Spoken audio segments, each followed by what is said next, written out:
Hello, welcome to Mission Driven Monday. My name is Chantel Adams, and I'm here with my friend Darcy Wiley. I'm so excited to introduce Darcy today. Hello, Darcy. Good to see you. Thank you. Darcy and I met, we were trying to figure it out. We think in like 2011 or 2012. We were at the Indiana Christian Writers Conference. I don't know if that's the official name for it, but I think so, yeah. Conference that was in Indiana. And I met just a lot of great people while I was there, and Darcy was one of those. She had a blog at that time called Message in a Mason Jar. Currently, she writes at darcywiley.com. She has since written a book with Louis Bush. It's called The Yes Effect. And it's really about making a difference in the world, which is something that I am passionate about, and I think that we're all capable of doing. Darcy is married, and she has 3 kids, and she is actually working on an exciting project this summer. She was writing curriculum for workers English learners. English language learners who are working in warehouses across Indiana. So it's really cool, and I know you've done some other curriculum things, and I just love to hear more about what you're doing. But we're going to start with our first question, if you're ready. Sure. Okay. Well, Darcy, I want to know, what are you the most proud of? And I know this is kind of a hard question, because before we actually press record, we were talking about kind of all the things that you do in life, that some you get paid for, some you don't. But when you think about all the things that you've done, what makes you really proud? What makes your heart smile? Well, I would say for me that it actually is writing The Yes Effect. And it's because behind the scenes in writing that book, co-writing with Louis Bush, he's the founder of the 1040 window movement. So behind the scenes, you guys see the cover and you read the words after the editors have been through them, and we've fine-tooth combed them and everything. But behind the scenes, I know all of the trials that we went through, all of the difficulties that we went through to bring those stories to the public, to the Christian readership. And I'm proud of that. I guess what I'm proud of is persevering and getting through that. So it was such a privilege to be able to hear the stories of these workers around the world, and not-for-profits and churches. And so these aren't just Americans that have gone overseas to serve, but these are nationals working in their own context, their own environments. And so first of all, just to be able to hear their stories, and then to be able to have the chance to tell those stories to other people was a huge honor for me. And I think of what one guy from the Philippines said. He wrote to us and said, often those of us who work with the poor, when we start to work with the poor, we become as unseen as the poor are to the rich Christian. And he said, your work in writing this book has made us feel more seen and known and loved. And so that was just a real honor for me to be able to carry these stories from these quiet places and these pockets of transformation around the world. So, and to bring those to the Christian readership, that was just a huge thing. And then personally, there were challenges. There were times when I thought, am I really a writer? I thought I was a writer, and this is. You want to tell it in the way that they would want it to be told. Right, yeah. And you've done that in The Yes Effect, which I think is really cool. And also you've given people kind of a roadmap for getting involved in the world in so many different ways. There's not just one way that you can engage with people across the world. Yeah, and I think what I liked about it is that, so for me, as a traveler myself, I've been traveling the world and seeing God at work since my early 20s. And that has just expanded my faith and my view of God's character so much. And being able to pass that along, I think we can sometimes have too narrow of a view if we're just, paying attention to things in our American context. And so I love being able to pass along, here's what God is doing in all of these corners of the world. And then we can see how he's working even here. And it could be in some of those similar ways. And so some of those stories I've been challenged to use as a model in my own life, as we've had a lot of cultural tensions in the last few years in our own country. Mm-hmm. I've gone back to what I learned from the people I interviewed and just been comforted that God is still at work even when things seem chaotic, and just looking for those little quiet ways that things are changing. Yes. Well, I know we didn't really talk about this, but I'm curious. Yeah, and so God has brought different people into my life to sort of keep me connected to that, what used to be an old part of myself, that international side of myself. But in recent years, he's brought people into my life. And this women's group that I've been able to be part of the leadership team of, I'm really grateful for that, because I felt like, I was sort of isolated at a time when I didn't have time to really plan a lot of connection with people from different backgrounds. And because there's this one friend of mine who had the vision for this, that gave me the sort of structure to make it part of my life. You know what I mean? Yeah. Where it was something I was interested in and wanted more of. And especially as I see things on the news, I want to be personally present for people who might feel isolated themselves. But with the many things that I'm juggling and just the nature of motherhood and all these things, it was really hard for me to make that a regular part of my life. So I'm thankful for other people who have a vision and run with it. And then that makes it easier for me to have some ongoing, something that I want, but am not able to create for myself. Right. Well, one of the things that made me think about while we were talking about this was, the things that we see on the news and hear about, it does make our world seem really divisive.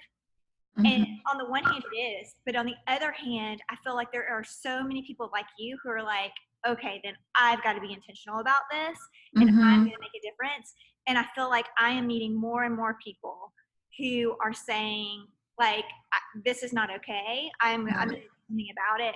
Whereas if there wasn't the other side that was making it more divisive, I feel like we would all just kind of keep going. And it's true. Yeah, it can be a springboard. So I guess that's kind of the bright side of conflict, is it can be a real springboard for paying attention and not just existing. Yes, absolutely.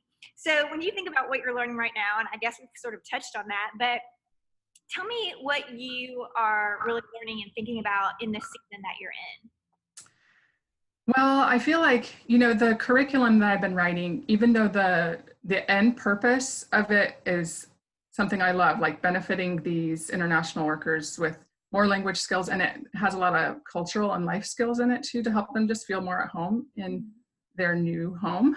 And so that end goal is really motivating for me, but the actual work about spiritual formation, and I like to just write about how I'm seeing God move in my daily experience and things like that. But this, more cut and dried kind of writing is really tough for me. Like, so I'm sitting at the computer working on it, and I'm biting my nails. Like, I have to have a pair of clippers by the computer to clip my nails so I will stop biting them. And, I'm just, anything crunchy, I just need to eat it, because it's nervous work. It's, it's just not, like, I don't flow well in that kind of work. But I have been learning, I learned with the yes effect. At that time, I was just sort of looking forward to, like they say, like the scripture says about Jesus, the joy set before him. I was looking forward to the joy set before me of finishing the book and having these stories available, and talking about these stories with people. So I was looking ahead at that, but I was sort of miserable in the process because it was just something hanging over my head the whole time.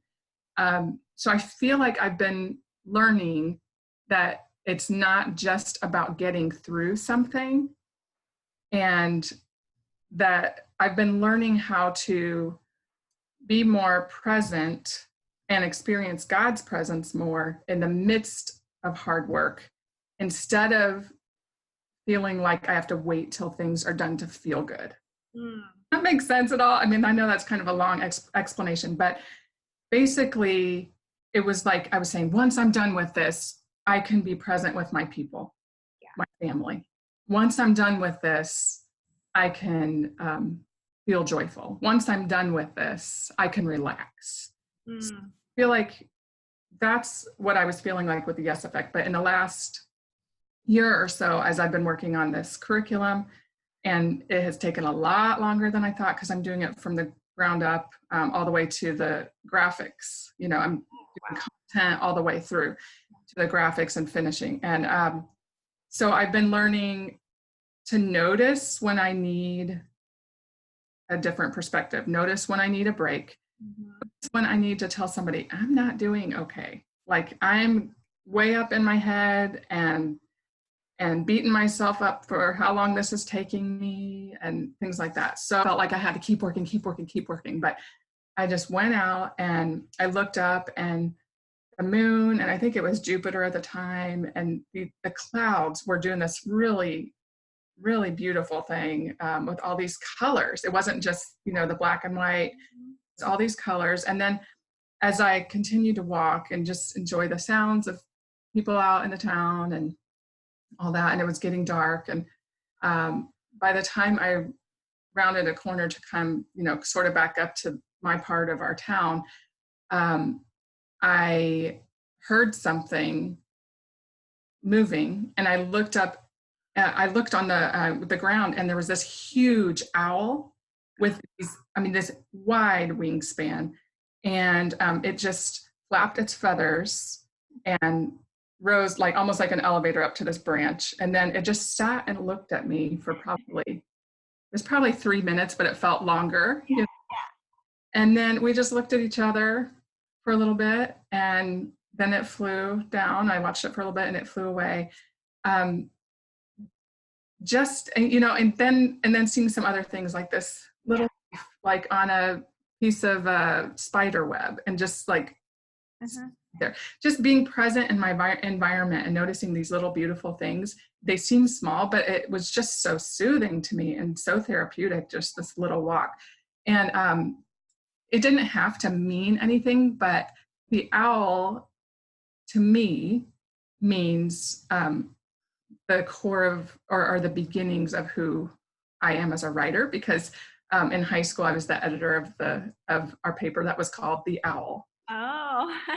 So it just felt like this little reminder of like, it's there, I know who you are, and that writing is coming, you know, those things. So thinking about that a lot, just working to notice and experience God's presence and my family's presence and the presence of beautiful things around me in the middle of hard work, instead of being like a drill sergeant to myself and like, get this done and then you can relax and have a good time. Yeah. Well, it's interesting that you say that, because I recently read a book called, it's like Daily Rituals, Women at Work. And I love the book because I always felt like there's one way to be a writer. And if you were a writer, then to be a good writer, it probably came really easily to you, right? You could just sit down and all the words would come out and they would be amazing. But that's actually not the way it is. Even for these writers that we know who are really famous and really good, like that's not the way that they worked. It was really hard work. And that was such a comfort to me, number one. And then a few weeks ago, started reading the book, The Artist's Way. Oh yeah, I have that. Yeah, and you know, it's such a famous book, and I'd always heard about it, but never really read it. Well, she has 2 exercises in there that have been just like so life-giving for me. And she's like, if you do 2 things, and this is all you do, it will totally change the way you work. And one is something called morning pages, which I think a lot of writers do that anyway, where they journal every day.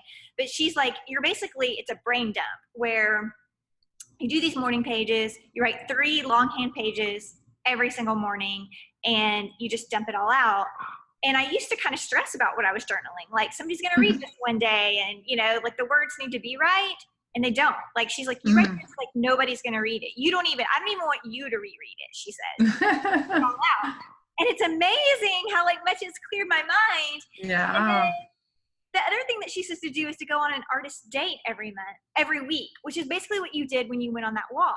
Like, been on like an artist date where you were just present in the moment and you notice these beautiful things, the spider web and the owl and the moon and like all of those things, or just like being in the moment. And so one day after doing, morning pages, I wrote down like 65 artist dates that I I could do. love that. Yeah. I didn't even know that there was that many different things that I could go do. And I'm so excited about doing them because I feel like she gave me permission to take a break. Yeah. So I was actually going to say, before you even mentioned making your list, I was going to tell you, you should make a list of those things, because I think sometimes when we're overstimulated or just feeling blah, that we don't know what to do with ourselves, and we can just easily go to our social media or whatever it is and just mindlessly do those things. But when we have a list of things that make us feel really alive, those things that we can do at home, or those field trips that we can take with just ourselves, or even a friend, if we have those things ready, then when we're feeling not quite like ourselves, we can look to that list and get out of that rut more quickly. Yes, I agree. I think that's so good. Oh, and one more thing I was going to say, what you said about writing being hard for everyone, even people who are, experienced writers. That's one thing I always try to remember when I see somebody else's finished work and it looks so easy, and like things seem to be going so well for them. And I try to remember that all of us have a struggle to get through before a piece of writing or a piece of art comes to fruition. And so I never want to resent anybody for looking like they have it all together, because I know what's behind the scenes. And so, I never begrudge a woman for using her gift and then sharing it. So good, so good. Well, Darcy, when you think about, I don't know, really your gifts and what legacy that you want to leave in the world, you think about your aspirational self and the future you, tell me a little bit about what that looks like. Well, interestingly, some of the things I've been doing in the last several months and the last year have helped me just to notice, or maybe go deeper in some of the things I already knew I was good at, but then basically, so I'll just go ahead and say what it is. So in teaching, I enjoy teaching and passing along information to these English language learners. But when I feel most like myself and most alive in those moments is when I'm able to comfort and counsel someone who needs it. So a couple of moments in the last year, I remember one woman at a local warehouse, and she came to me with an issue, a conflict. It wasn't even actually conflict. It was really bullying, that she was being singled out by a group of people from her original home culture that were taunting her and insulting her and making fun of her. And it was just really sad. And she was sad about it. And she's a very tender-hearted person. And she cried to me about it. And what was really interesting is that I had been going through something like that very week. And I had just reached out to a couple of friends to pray and counsel, pray for me and counsel me about this difficult situation in a certain group that I'm involved in. And I had been so sad about that, but their comfort and their wisdom had helped bring me up out of it. And then, within a day or two, I was able to pass that along to this woman and just affirm her worth and value, and then affirm what is right and wrong in those relationships, and to help her discern that, yes, that is toxic, just to affirm for her that is toxic behavior. And then to just help her develop more relationships with the people who were life-giving around her. So that was a life-giving moment for me. Another one was when in our wellness unit that I was doing in one of the classes, I got to just encourage people who had gone through trauma in their home country, or had some kind of either sad or scary experience. Got to encourage them to seek out counseling and therapy, and just share some of my own background in that, and help them know how to get access to those things. And then I've also been mentoring or coaching some creatives And one of them in particular, it has really turned into a mix of spiritual formation coaching, sort of like spiritual directing, and writing coaching. And it has just been so life-giving to me to be able to connect with this fellow creative in this way and to encourage her in some things, some difficulties in her life. And so now she's encouraging me to just go further and deeper with this spiritual direction possibility. So I'm definitely going to do get certified in spiritual direction at some point. And I've also considered, I'm starting to look at the possibility of getting trained in counseling through a master's degree, but I'm not sure if God's going to lead me down that route, but I'm just looking at those things and just noticing more when I feel most alive. Yeah, that's good. I don't remember, well, a mentor of mine said this to me, but I think that she probably read it in a book somewhere, but that you should pay attention to the compliments that people give you because it's a clue to what you're supposed to do with your life. And it's so easy sometimes to kind of write those off of like, oh yeah, okay, well thanks. But like to really pay attention to them and write them down because like you said, these are some specific things that happened to you this week where not only did you feel more alive, but you really did help someone and they probably acknowledge that as well. So Yeah. it's such a joy to talk to you today. I feel like we could have conversation for hours. Like I really do hope that we get to meet in person at some point because I don't know. I feel like you have a lot to share and I would love to learn from your wisdom. So Well, you just let me know next time you're in town. I will. I definitely will. Thank you, Darcy. And I will post a link to the Yes Effect as well as to Darcy's website and the other things that we talked about today. Thank you for joining me on this edition of Mission Driven Monday, and I will see you again next week. Thanks. Thanks, Chantel.